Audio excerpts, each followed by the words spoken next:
शहीद हुए हैं उनकी याद करो कुर्बानी। ये हमारे प्रधानमंत्री मोदी जी कह चुके हैं कि हमको कोई छेड़ेगा तो छोड़ेंगे नहीं। शहीद हो जाता है तो उसका डेड बॉडी गांव आता है, तो तुम लोगों का अगर डेड बॉडी गांव आया तो उस बक्से को खोल करके मैं देखूंगा कि गोली तुम्हें कहाँ लगी थी। अगर पीठ में लगी होगी तो समझूंगा कि तुम भाग रहे थे, तो दाह संस्कार नहीं करूंगा मैं।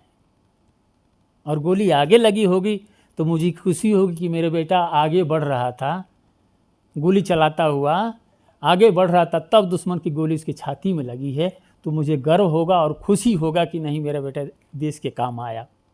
पहलगाम हमले का भारतीय सेना ने बदला चुका दिया है। ऑपरेशन सिंदूर, देश में लोग, सबके चेहरे पे मुस्कान है और उन महिलाओं का जिनकी सिंदूर को आतंकवादियों ने उजाड़ा था, आज सबने सरकार का स्वागत किया है। हम चर्चा कर रहे हैं, आज सीधी मुलाकात होगी कैप्टन बब्बन राम जी से। कैप्टन साहब, आपका बहुत बहुत स्वागत है। धन्यवाद सर। कैप्टन साहब, कैसा लग रहा है ऑपरेशन सिंदूर की वो विजय गाथा? कैसा महसूस हो रहा है जब सुना आपने टेलीविजन पे कि आप लोगों ने दुश्मन के घर में जाके नेस्तनाबूद किया? कह के एकदम कलेजे को ठंडक पड़ गई है ये समाचार सुन के कि एयर स्ट्राइक हुआ है और इतने 9 जगह अटैक हुआ है और इतने 90 से 100 तक के जो खासकर उनका सरगना का 20 परिवार मारा गया है। आतंकवादियों का जो सरगना था अजहर का, तो 20 परिवार मारे गए हैं।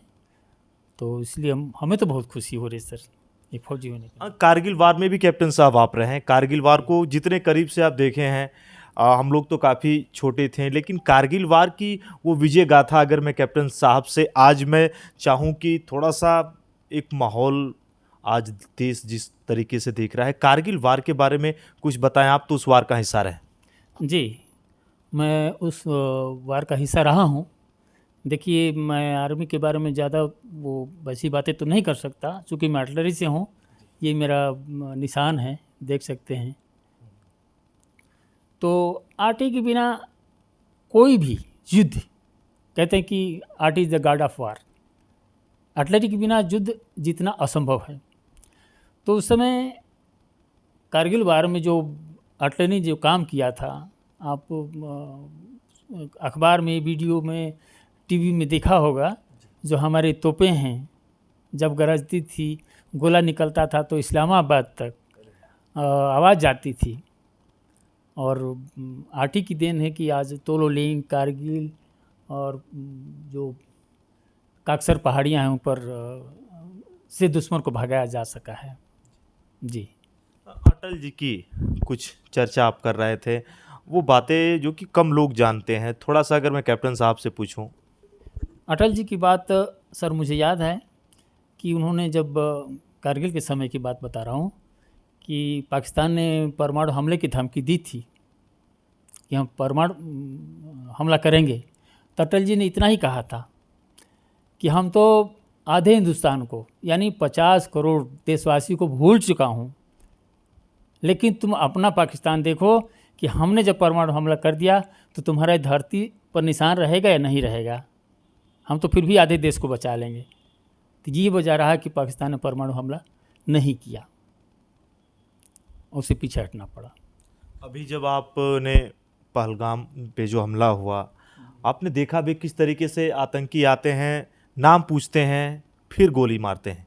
उस समय कैप्टन साहब के लिए मैं कहूँ, आप तो सेना में रहे हैं, क्या कहेंगे?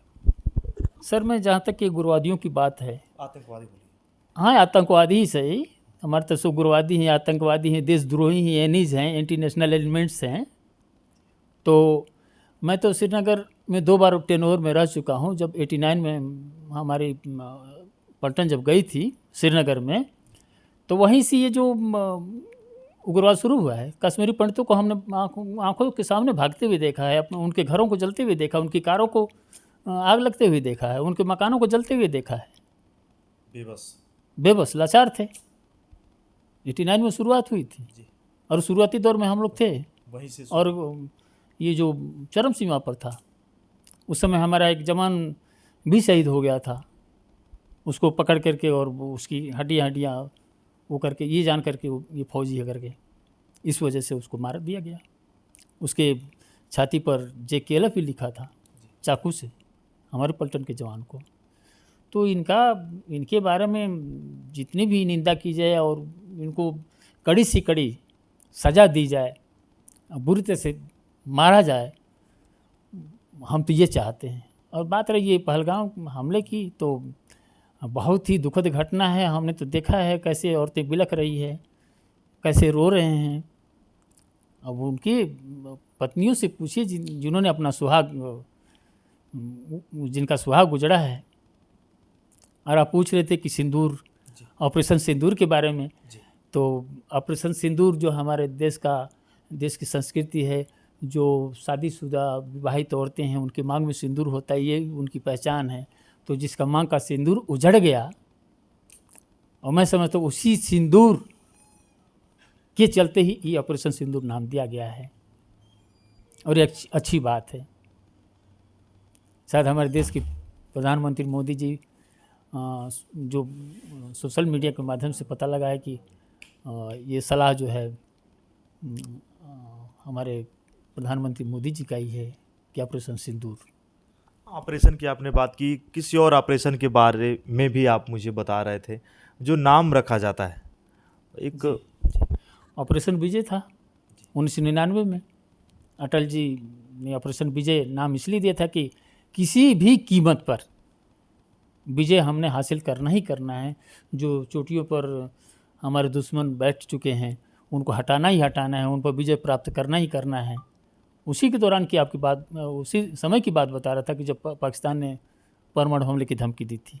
तो ऑपरेशन विजय का मतलब विजय हासिल करना ही करना है, किसी भी कीमत पर हो। अगर कैप्टन साहब मैं आपसे कहूँ, आपका पूरा परिवार, पूरा कुनबा ही देश की सेवा में रहा, आपके बेटे भी हैं, आपके पिता जीवित हैं जब चाइना का वार हुआ था, कुछ मैं उन चीज़ों को चाहूँगा, उन स्मृतियों को अगर आप बता पाएँ। बहुत धन्यवाद, आपने बहुत पुरानी बात शुरू की। 1962 में देखिए हमारे पिताजी चीन के युद्ध में थे 1962 में। तो उस समय माँ बताती है कि मैं 3 साल का था और बाबूजी 1962 की लड़ाई लड़े हैं। और मैं इतना खुशकिस्मत हूँ कि हमारे बाबूजी जो तवांग, बमडीला, सेला, नूरानांग जो पहाड़ियाँ आज है, उन जगहों पर भी मैं सर्विस कर चुका हूँ। ये मेरे लिए बहुत खुशी की बात है। उसके बाद बाबूजी 1965 की लड़ाई में भी रहे हैं। छम्ब और जोड़ियाँ में मैं रहा हूँ। जोड़ियाँ में हमारी पलटन रही है और एक चिनाव नदी के ऊपर एक ब्रिज बना है। आपको बता दूं, आज की डेट में भी, आज टिल डेट बताऊं कि छम्ब भी भारत का हिस्सा था। छम्ब और जोड़ियाँ बोला जाता था, लेकिन 1965 के वार में छम्ब को, अब सरकार के बारे में तो मैं कुछ कह नहीं सकता, तत्कालीन सरकार ने उस समय 1965 में कांग्रेस सीज फायर किया था, तो छम्ब जो है पाकिस्तान में चला गया। नहीं तो हमारी सेना जो है इस्लामाबाद तक पहुंचने वाली थी, लाहौर तक पहुंचने वाली थी। लेकिन दोनों देशों के पीएम ने क्या मीटिंग की, क्या नहीं की, उसके बारे में तो हमें ज़्यादा जानकारी नहीं है और राजनीति की बात हम कर भी नहीं सकते। लेकिन एक कसक तो है दिल में कसक है कि आज अपना मेरा हिस्सा था, मेरा देश का हिस्सा था छम्ब, जो आज पाकिस्तान के कब्जे में है। नदी के उस पर छम्ब है, इस पर जोड़ियाँ हैं। छम्ब में हमारे बाबूजी रहा करते थे, मैंने वहाँ सर्विस की है, लड़ाई लड़े हैं। लेकिन कैप्टन साहब, देश को एक नई उम्मीद जगी है। उम्मीद पहले भी थी भारत के प्रधानमंत्री से, हमारी सुरक्षा या हमारी सेना किसी के सामने टिकती नहीं। लेकिन जिस तरीके से मैं कहूँ सरकार ने जो काम किया है, और लगातार अब ऐसे खबरें भी मिल रही हैं कि अगर आपने हमें निशाना बनाया तो हम नेस्तनाबूद कर देंगे। कैप्टन साहब क्या कहेंगे पाकिस्तान? सर, हमारी सरकार, हमारा देश इस समय इतनी मजबूत स्थिति में है और हमारे प्रधानमंत्री मोदी जी का इतना विल पावर, जिसको बोलते हैं कि आई विल डू दिस, जिसको बोलते हैं विल पावर, इतना विल पावर है कि अगर चाहें तो वो काम कर सकते हैं। इसमें तो कोई दो राय नहीं है। पीओके रहा, पाकिस्तान ऑक्युपाई कश्मीर जो है वो, अभी ये मैं तो कहूँगा, मेरा निजी विचार अपना बता रहा हूँ कि अब ये मौका है जो पाक ऑक्युपाई कश्मीर को ले लिया जाए तो अच्छा रहेगा। हाँ, इतना उसको फोर्स किया जाए जी। कि पीओके को छोड़ करके पाकिस्तान हट जाए वापस आईबी पर। आईबी मतलब इंटरनेशनल बाउंड्री। अभी एलओसी पर ये सब चल रहा है, एलओसी लाइन ऑफ कंट्रोल के ऊपर।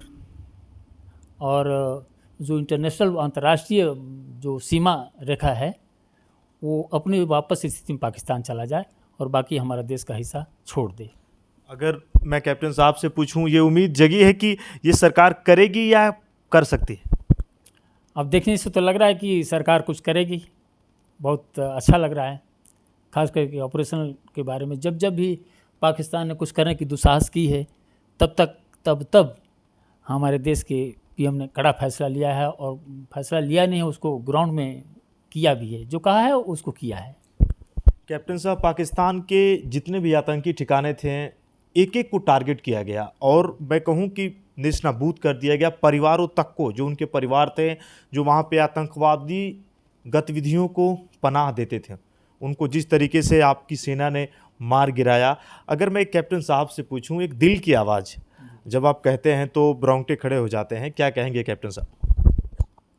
मारे गए, उन्होंने जैसा किया वैसा पा रहे हैं, टिट फॉर टैट, जैसे को तैसा उनके साथ किया जा रहा है। वो हमारे नागरिकों को मारे, निहत्थे लोगों को मारे। क्या हम हाथ पर हाथ धरे बैठे रहें? उनके हाथ में हथियार है, हमारे हाथ में क्या मेहंदी लगी है? हमारे देश की सेना के पास हथियार नहीं है, गोला बारूद नहीं है, हवा जहाज़ नहीं है, टैंक नहीं है, तोपें नहीं है।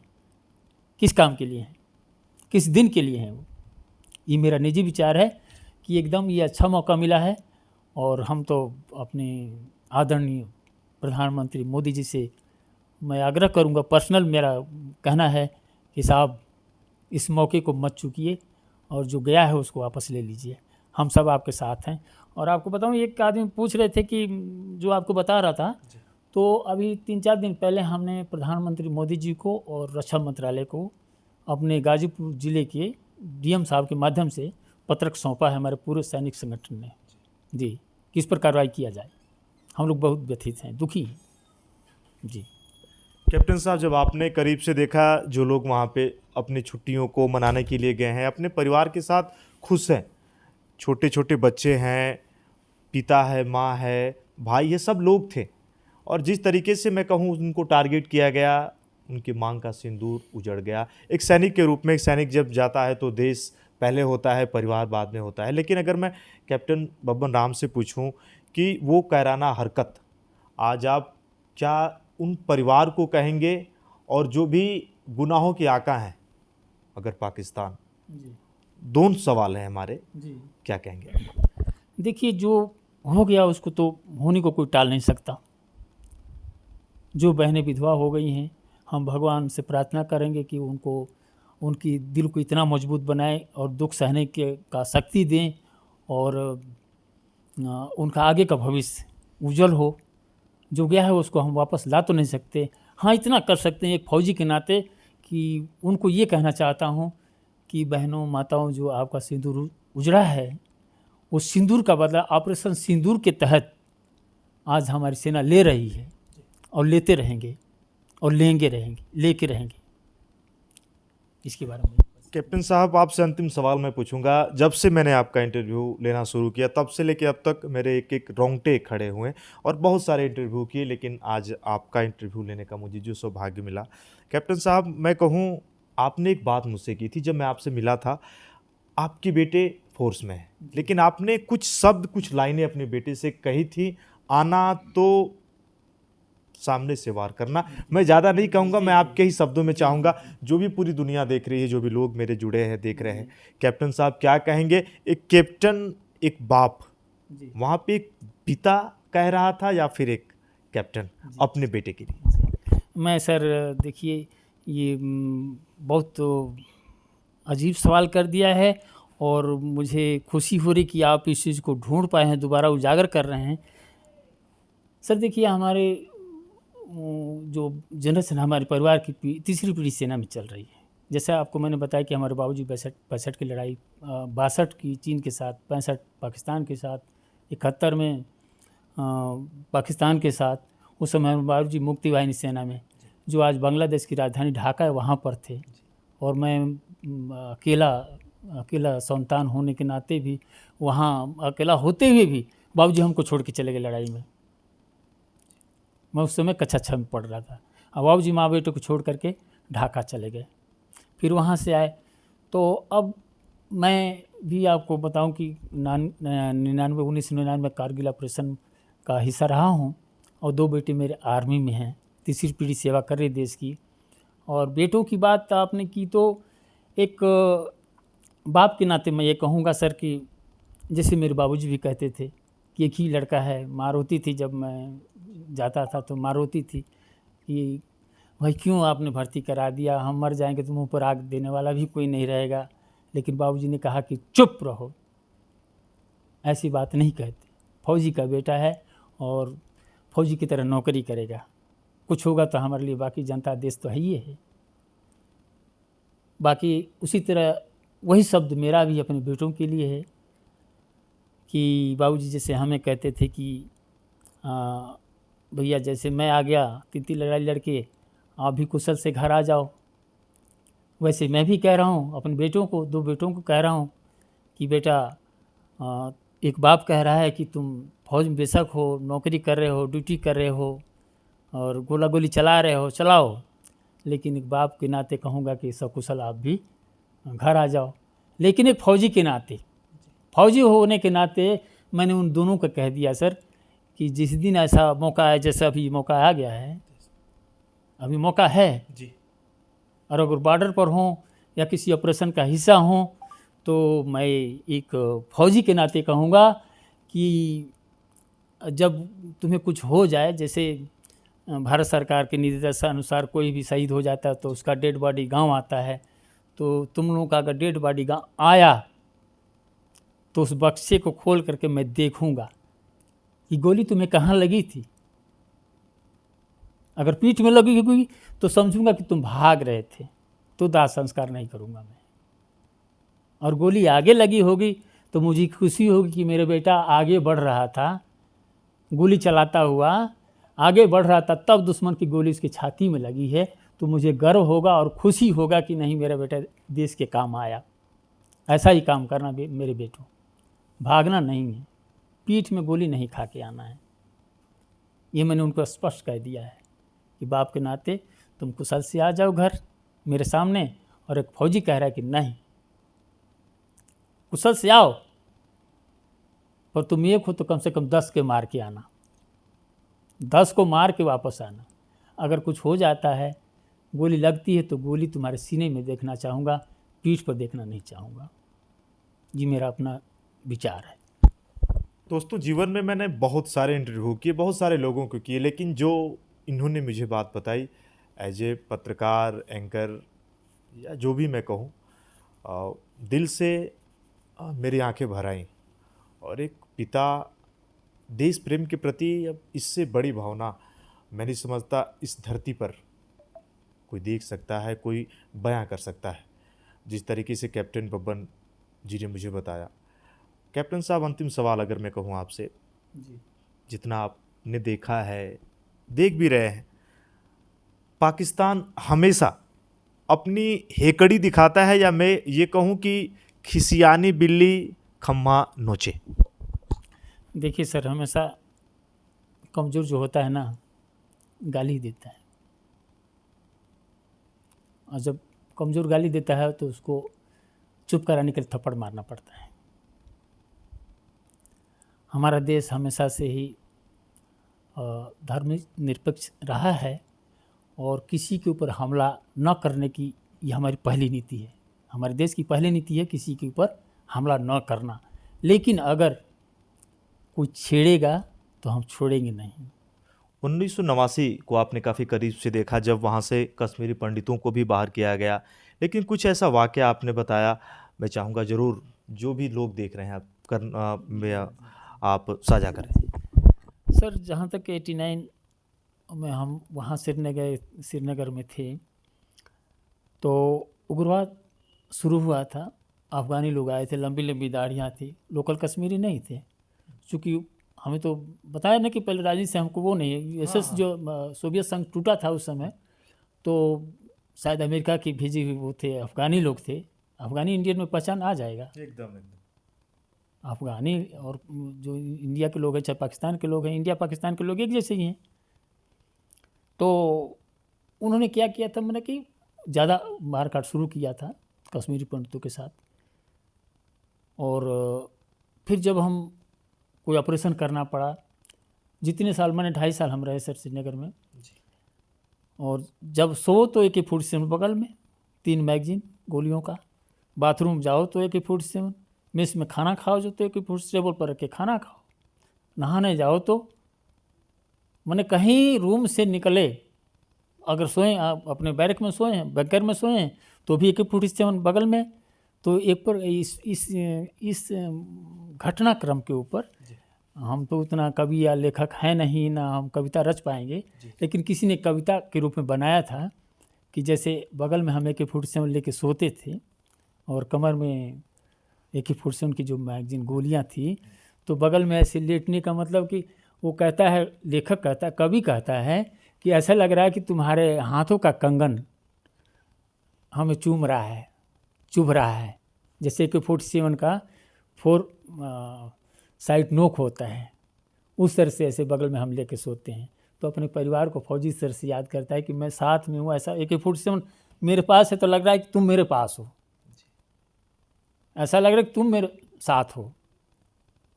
और तुम्हारी तरह AK-47 मुझे हिम्मत दे रही है कि ये कह रही है कि नहीं, मैं तुम्हारे साथ हूँ। AK-47 बता रही है कि मैं तुम्हारे साथ हूँ, मुझे सही सलामत से बस चलाए रखना, तुम्हारा कुछ नहीं होगा, तुम्हें कुछ नहीं होने दूंगी। AK-47 कह रही है, एक कवि के रूप में, कविता के रूप में किसी ने बनाया था। AK-47 कह रही है कि तुम मुझे ठीक ठाक रखना, यानी उसका मेंटेनेंस और रख रखाव अच्छी तरह से ट्रेनिंग लेते रहना, मैं तुम्हें कुछ नहीं होने दूंगी। मैं तुम्हारे साथ जब तक रहूँगी, छाती से लगी रहूँगी AK-47, तब तक तुम्हें कुछ होने नहीं दूंगी। AK-47 बता रही है, जैसे उसका परिवार कहता है कि आप जाइए, मेरा आशीर्वाद, मेरा सुहाग को कुछ नहीं होगा। उस तरह से जीवन व्यतीत करते थे हम लोग कश्मीर में। अगर मैं आपसे कहूँ, एक बेटे थे, पिताजी सर्विस में हैं, एक बेटे को भी पिताजी ने भेज दिया। आज तो लोग कहते नहीं, मैं अपने बेटे को नेता बना दूंगा, इंजीनियर बना दूंगा या किसी ऐसे लाइन में भेज देंगे, लेकिन एक ही बेटा और आपको भी उन्होंने भेज दिया आर्मी, सेना में। सर मैं 79 फरवरी में भर्ती हुआ था। आपको बता दूं, बाबूजी सूबेदार थे उस समय पूना में, और मैं यहाँ से गया था पूना से बाबूजी भेज दिए सिकंदराबाद, रैली थी। तो मैं भर्ती हो गया, कुश्ती से करता था, तो बड़ी देकर कि वो मुझे सेलेक्ट कर लिया गया। तो मेरे साथ एक सूबेदार मेजर का भांजा भी गया था, वो हाइड्रोसिल मैंने मेडिकल में छट गया था। वापस क्वार्टर पर गया तो उन्होंने पूछा कि भाई लड़का, मोबाइल का तो ज़माना था नहीं, चिट्ठी का ज़माना था। तो उसने कहा कि वो तो भर्ती हो गया। मैं मेडिकल में अनफिट होकर वापस आ गया। मार होने लगी। बाबूजी को कहे कि भाई आपने ये अच्छा नहीं किया, एक ही बेटा था, अगर हम लोग को कुछ हो जाएगा तो हमारे मुंह पर अग्नि देने वाला भी कोई नहीं रहेगा। उस पर पिताजी ने बहुत डांटा माँ को, पिताजी ने बहुत डांटा माँ को। मेरा एक जाएगा तो क्या हुआ, उसकी जैसे और भी तो हैं, क्या उनकी माया नहीं है? चाहे एक बेटा हो, चाहे 10 बेटे हों, चाहे 4 बेटे हों, बेटा तो बेटा होता है। तो एक बेटा ही है तो क्या हुआ, देश सेवा करेगा। सकुशल आ गया तो भी ठीक, कुछ हुआ तो भी मुझे खुशी हो गई, चलो हमने एक बेटा था लेकिन हमने देश के हवाले कर दिया। ऐसे हमारे थे बाबूजी। लेकिन आपके पिताजी भी थे, फिर आप गए, फिर आपने अपने बेटे को भी, आज तो लोग अलग अलग देख ही रहे हैं आप, फिर आपने भी दोनों बेटों को भेज दिया। वही सोच करके कि मैं तो अकेला था। बाबूजी ने बड़ी खुशी से कहा कि तुम फौज में नौकरी करो और ठाठ से करो। मैं इस रैंक तक पहुंचा। तो मेरे तो 3 बेटे हैं, 3 बेटे हैं, तो देश सेवा के लिए 2 कुर्बान हो जाएंगे तो क्या हुआ, एक तो अभी रहेगा हमारे मुंह पर आग देने के लिए। उस समय तो कोई भी नहीं रहता अगर मुझे कुछ हो जाता तो हमें कोई गम नहीं है, हमें तो खुशी है कि बाबूजी ने 1 भेजा, मैं 2 भेज रहा हूँ। हमारे पिताजी ने तो 1 ही भेजा है देश सेवा के लिए सेना में, मैं तो 2 भेजा हूँ और देश सेवा कर रहे हैं। तो मैं तो बाबूजी से भी खुशकिस्मत हो गया, भाग्यशाली हो गया। और इससे ज़्यादा तो मैं हाँ दोस्तों, जीवन में वो पल आज मैं खुद को खुशनसीब मानता हूँ। बहुत कुछ लोगों के साथ मैंने संवाद किया, लेकिन आज ये मेरे लिए ख़ास रहा और मेरे जीवन के लिए भी मुझे याद रहेगा कि मैंने एक दिन जब भारत ने इतनी बड़ी अदम्य साहस का परिचय दिया, पाकिस्तान के घर में जाके उसके मंसूबे को पानी फेरा, आतंकी ठिकाने को नेस्तनाबूद किया। सीधी मुलाकात आज हमारी हो रही थी। मैं था गाजीपुर ज़िले के रामपुर गांव के रहने वाले कैप्टन बब्बन राम जी से मेरी सीधी मुलाकात। तीसरी पीढ़ी की आपने बात की, लेकिन मैं चाहूँगा चौथी पीढ़ी भी सेना में जाए और उसी तरीके से आपका परिवार देश की सेवा करता रहे। इतना समय दिया आपने, आपका बहुत बहुत धन्यवाद। और मैं कह रहा हूँ फिर एक बार आपके लिए जय हिंद। जय हिंद, जय हिंद, जय हिंद साहब, जय हिंद सर, जय हिंद टू ऑल मेरे पूरे देशवासियों को और जितने आपके चैनल में देख रहे हैं। हम तो सर आपको बता दूं आपके माध्यम से, रेवतीपुर मेरा ब्लॉक है या गांव में भी हम किसी से मिलते हैं तो हम कुछ भी नहीं बोलते हैं, चाहे हमारे से छोटा हो, जैसे आप ही हैं। हम आप हमको फ़ोन करेंगे तो सिर्फ हम आपको जय हिंद करते हैं और कोई बात ही हमारे मुंह से नहीं निकलती है, क्योंकि हमको जय हिंद के अलावा कुछ आता ही नहीं है। मेरे लिए देश सर्वोपरि है। जय हिंद।